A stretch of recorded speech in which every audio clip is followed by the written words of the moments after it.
पूर्व प्रधानमंत्री मनमोहन सिंह का निधन, कल सुबह 11 बजे किया जाएगा अंतिम संस्कार।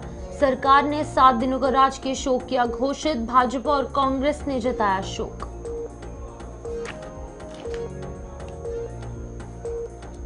उप मुख्यमंत्री अरुण साव ने की पत्रकारों से चर्चा, कहा प्रदेश में पंचायत और नगरीय निकाय चुनाव होंगे एक साथ, चुनाव में बैलेट पेपर से डाले जाएंगे वोट।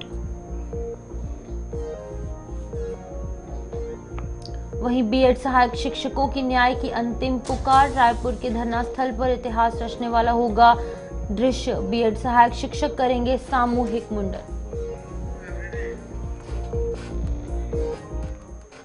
नमस्कार, छत्तीसगढ़ का ये बुलेटिन देख रहे हैं आप और मैं हूं आपके साथ शिवन शर्मा। तो चलिए शुरुआत करेंगे बुलेटिन की। देश के पूर्व प्रधानमंत्री मनमोहन सिंह का निधन हो गया है। उन्होंने 92 साल की आयु में दिल्ली स्थित एम्स अस्पताल में अंतिम सांस ली। कल सुबह 11 बजे उनका अंतिम संस्कार किया जाएगा और सरकार ने 7 दिनों का राजकीय शोक घोषित किया है। मनमोहन सिंह के निधन पर देश भर में शोक की लहर दौड़ गई है। उप मुख्यमंत्री विजय शर्मा ने शोक जताते हुए कहा कि मनमोहन सिंह एक महान अर्थशास्त्री और देश के लिए एक बड़े सेवक थे। उन्होंने देश को आर्थिक संकट से उभरने में महत्वपूर्ण भूमिका भी निभाई थी। प्रदेश अध्यक्ष किरण सिंह देव ने भी शोक जताते हुए कहा कि मनमोहन सिंह का निधन देश के लिए एक बड़ी क्षति है। सारे इकोनॉमिक रिफॉर्म्स के काम भी उन्होंने किए और देश की बड़ी सेवा की है। हम सबके लिए वो प्रेरणा उनके कार्य रहे हैं।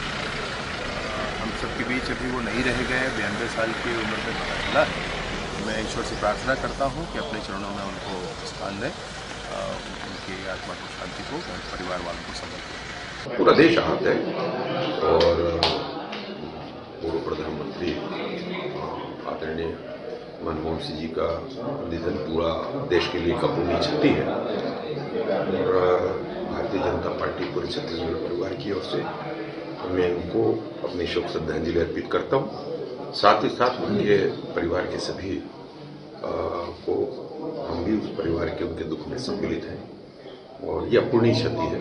और बड़े अर्थशास्त्री के रूप में पूरे देश में देश से बाहर भी जाने जाते थे वो। उन्होंने प्रधानमंत्री रहते हुए बहुत रिफॉर्म्स किए और बहुत ही सकारात्मक सोच उनकी थी। बहुत ही देश में काफी द्रवित भी है, दुखित भी है। पूर्व प्रधानमंत्री डॉक्टर मनमोहन सिंह जी के निधन की जो खबर है वो बेहद ही दुखद है। देश को एक अपूर्णीय क्षति हुई है, कांग्रेस पार्टी को अपूर्णीय क्षति हुई है।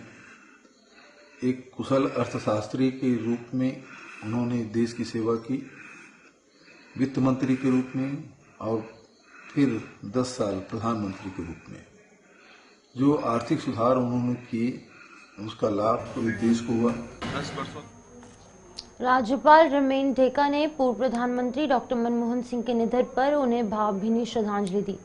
राजभवन में आयोजित शोक सभा में ढेका ने डॉक्टर सिंह के चित्र पर पुष्पांजलि अर्पित की।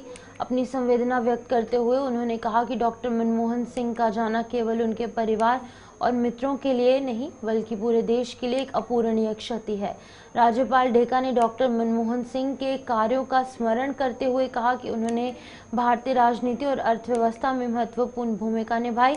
2004 से 2014 तक भारत के प्रधानमंत्री रहे और उनके कार्यकाल में देश ने कई आर्थिक सुधार देखे। उन्होंने वित्त मंत्री के रूप में भी कार्य किया।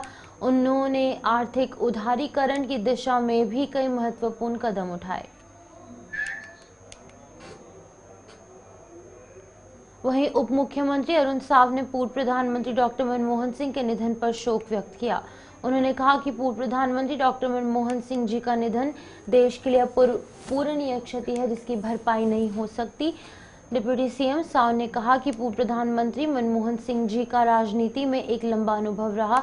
वो देश के आर्थिक सलाहकार, योजना आयोग के उपाध्यक्ष और वित्त मंत्री रहे हैं। रिजर्व बैंक ऑफ इंडिया के गवर्नर रहे हैं। उन्होंने प्रधानमंत्री के रूप में 10 वर्षों तक देश की सेवा भी की है। से चुनाव कराने का निर्णय किया है तो बैलेट पेपर से चुनाव होगा, इसकी तैयारी चुनाव आयोग कर रही है।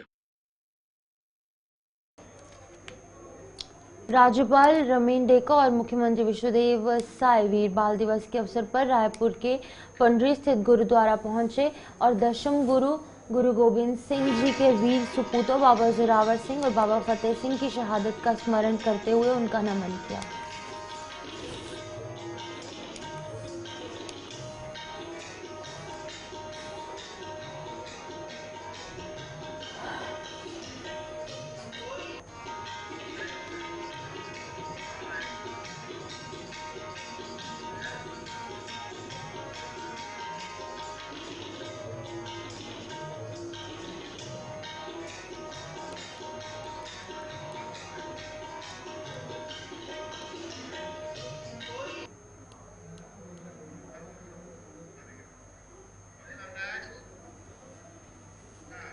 उप मुख्यमंत्री अरुण साव ने रायपुर निवास कार्यालय में पत्रकारों से चर्चा करते हुए कहा कि प्रदेश में पंचायत और नगरीय निकाय चुनाव एक साथ होंगे। दोनों चुनाव में वोट बैलेट पेपर से डाले जाएंगे। इसकी तैयारी राज्य निर्वाचन आयोग ने कर ली है। साव ने बताया कि पंचायत और नगरीय निकाय चुनाव को लेकर सरकार ने बहुत पहले से तैयारी शुरू कर दी थी। इस बार बहुत सारी चीजें हुई हैं।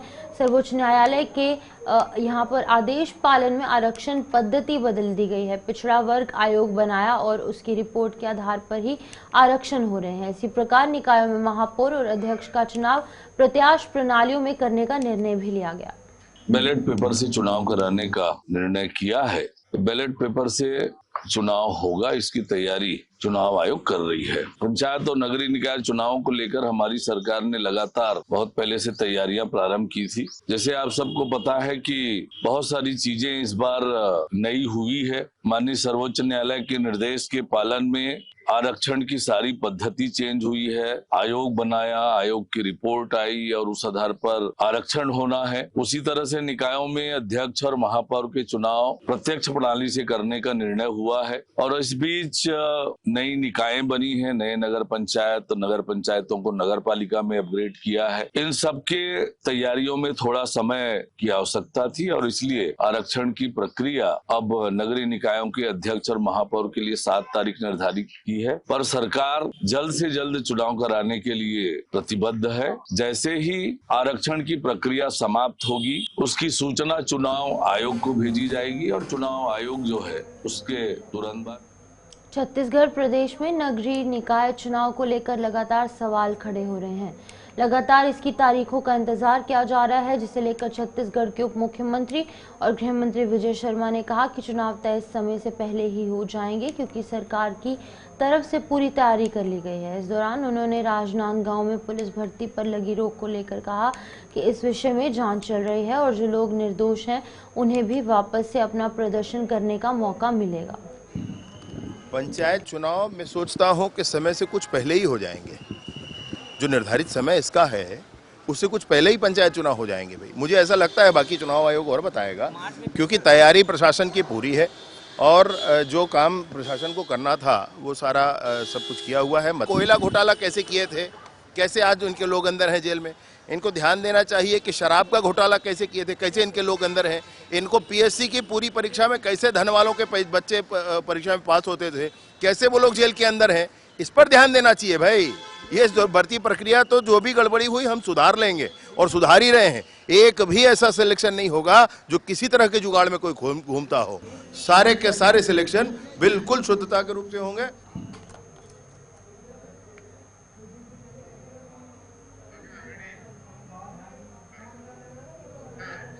सुशासन का एक साल छत्तीसगढ़ हुआ खुशहाल के तहत 27 दिसंबर को स्थानीय डॉक्टर शोभाराम देवांगन शासकीय उच्चतर माध्यमिक विद्यालय धमतरी के एकलव्य खेल परिसर में दोपहर 12 बजे स्वामित्व कार्ड आबादी के अधिकतर अभिलेख वितरण कार्यक्रम आयोजित किया गया। कार्यक्रम में बतौर मुख्य अतिथि प्रदेश के मुख्यमंत्री विष्णुदेव साय पहुंचे। कार्यक्रम की अध्यक्षता प्रदेश के खेल और युवा कल्याण, राजस्व और आपदा प्रबंधन तथा जिले के प्रभारी टंकराम वर्मा भी यहां पर मौजूद रहे। विशिष्ट अतिथि के तौर पर छत्तीसगढ़ राज्य पिछड़ा वर्ग आयोग के अध्यक्ष नेहरू राम निषाद सहित अन्य लोग यहां पर मौजूद थे।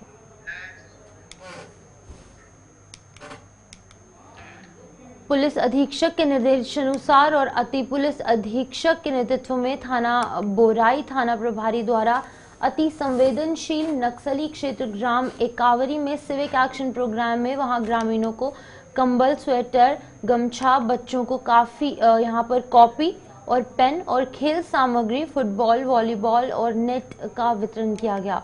पुलिस अधीक्षक द्वारा जिले में मितान के ध्यान के तहत सामुदायिक पुलिसिंग, नक्सल उन्मूलन और अभियान चलाने पर निर्देशित किया गया, जिसके तहत आज बोराई पुलिस द्वारा अति संवेदनशील नक्सल ग्राम एकावरी में सामुदायिक पुलिसिंग कार्यक्रम का आयोजन किया गया।